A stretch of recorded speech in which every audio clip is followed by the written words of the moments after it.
right, ladies and gentlemen, here is our second series of the night. We have two Infinity Gaming members pitted against each other, both currently in Gold League. Spawning in the bottom left-hand spawn of Yansu, we have the Protoss player, 60APM. And spawning in the top right-hand corner, his opponent for the first round here. We know him, we love him. It's the red Zerg player, Primorix. All right, so we are off and running here on Yansu. Do you know any stylistic, any styles that these two people play? I've seen a lot out of 60 in the last sort of, I don't know, 3 or 4 hours. 60 is probably going to look to be a little bit non-standard here based on all of the things he did to me earlier. I don't want to say any of the specific builds in case they get a chance to watch the stream in between games. However, they probably won't catch this, but he's capable of doing everything from gateway expands to forge fast expands. We may even see some proxy plays or cannon rushes. He's got a little bit of everything in the bag, knowing that he's going to have a tough job ahead of him if he wants to try to take out the likes of Spec and Monica, as well as Primorix, who's a very formidable opponent here. Primorix very high in the Gold League, probably going to be promoted to Platinum very shortly. It's definitely good for a Protoss to have multiple builds, just because most Protosses, they usually get their wins by tricking the opponent, whereas Zergs and Terrans just have to play standard and have good macro and micro behind it. I think Protosses rely heavily on metagames and on just kind of hiding scouting information and doing different builds each time. Yeah, that ability to sort of like be one step ahead of the thinking of your opponent in unit composition and sort of positioning and all of that. I think that's, just as you touched on, definitely what gives the edge to a Protoss player. Zerg, you basically have to scout it and react properly, otherwise you're going to be in a world of trouble. I mean, Protoss units are so very strong at all phases of the game, so you need to make sure that you're reacting accordingly with the right units. Hashtag mind games, as Atlas says. Atlas, yeah. Well, Atlas is our Twitter. Our, what do you call one who twits? Yeah, he's our resident twit here. We have a double gas from 60APM here. Mothership core moving out. Drone waiting, or probe rather, waiting to drop this expansion here. Both players now have taken their natural expansions.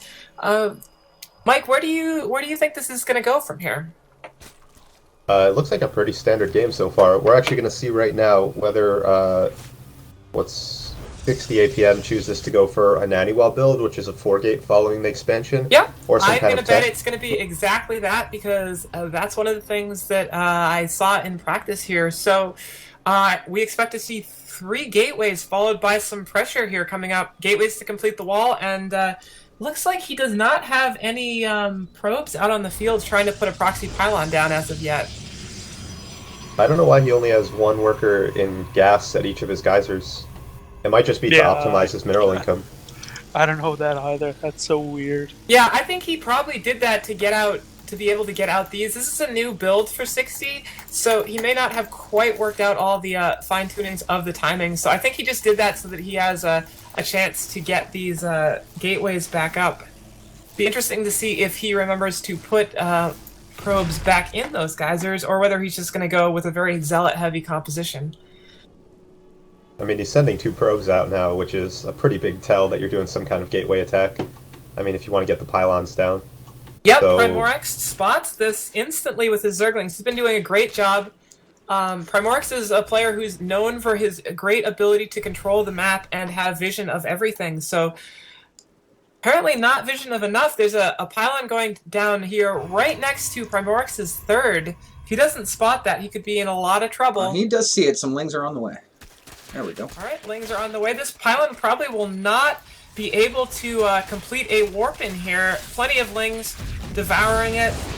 Zealot and Mothership Core coming in, but one Zealot not going to hold too much against these Lings. Yeah, one more round of Zealots has now been warped in at this pylon, but Primorix pushing out here, hoping to find a hole in his opponent's defense, just starting to chip away at the wall. He says, hey, if you're gonna bring the aggression to me, I'm gonna come knock on your door a little bit too. Primorix looking to do his own little counterattack. Sorry? Oh, sorry. 1 Sentry's not going to clean all this up. Yeah, he has to warp in at home, which really cuts down on his attack. Yeah, one pylon will fall, but these gateways have another pylon behind them, and an additional pylon here keeps the wall up. Meanwhile, these Zealots are going to town along with the Mothership Core and the Probe for good measure, trying to hack away at this third. They need to turn around and fight these Zerglings here. Should be able to finish off this hatchery, and Primorix is going to lose his third after not doing almost any damage at the front of 60's base, and recall there, saving all of his units and bringing back to the natural. That's really not a big deal, though. If you look at the income tab, what's his name? Primorix is almost 10, 15 drones ahead, regardless. Yeah, so all in all, there's not a lot of probes back during... 60 was not probing very hard behind this, and Primorix moves in to clean up this pylon. So third immediately being rebuilt for Primorix. So where do you think players stand? I'm thinking Primorix is a little bit ahead here. Yeah, for sure. Ahead in tech, ahead in economy, ahead in bases. I don't really know what else to say. We're going to have to see 60 do something crazy like, I don't know, double Rogo Colossus or something. But even then, it's still a toss-up. Yep, we do have one Immortal on the field here. It looks like another Immortal in production to maybe help deal with a Roach push that's coming. If we look at Primorix, he's just starting upgrades, starting Roach speed, so it looks like he's just going to work up his macro and get ready for an attack in a little bit.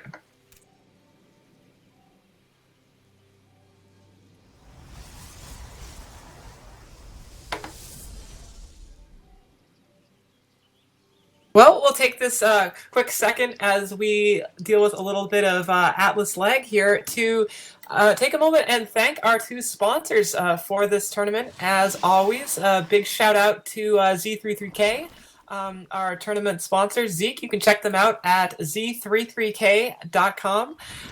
Thanks to them for giving us the tools to run all of these wonderful tournaments.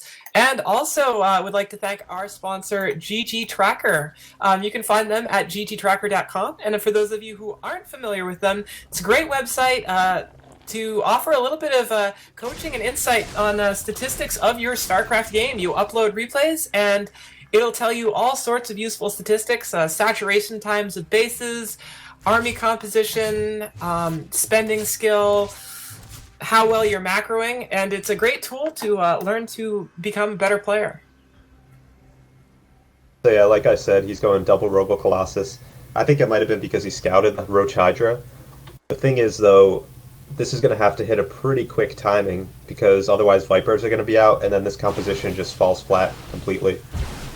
So he's going to have to hit it within the next 3, maybe 4 minutes. Yeah, I think Primorix's end goal definitely here for the Hydra Viper. It's something he's been working on, something he's been practicing, and he dealt with the early aggression pretty cost effectively, and so he should only be a little bit behind schedule on that max for Roach Hydra Viper. Probably going to hit maybe around 14:30, 15 if he's lucky. Yeah, and don't take this the wrong way, but Primorix is definitely not playing like a gold player. I mean, he's making all the right decisions. He's got pretty decent creep spread. I mean, his economy has been pretty decent the whole game. I think he's playing at least Platinum or Diamond.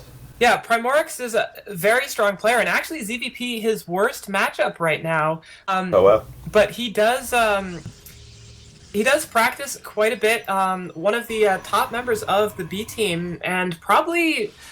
I'd venture a guess, probably finished last season ranked up in the top 200 of gold, so definitely on his way up in the ladder.